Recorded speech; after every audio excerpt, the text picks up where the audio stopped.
about belonging. Amen? So, my point two, the kingdom family identified in 33 and 34. When Jesus Christ asked a question, who are my mother and who are my brothers? Looking around at those seated around him. Okay.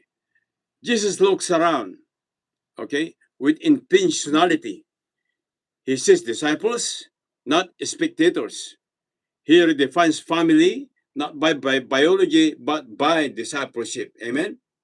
The ones seated around him represent listeners, followers, okay, represent learners. Okay, there's three people around him, sitting around and listening to him. They are learners, they are followers, and they are his listeners. Amen? So let's have a look at the proximity, the closeness to Jesus is measured not by bloodline, amen, but by discipleship posture. It's measured by not by bloodline, but by discipleship posture. The kingdom family is formed around the word, not the womb.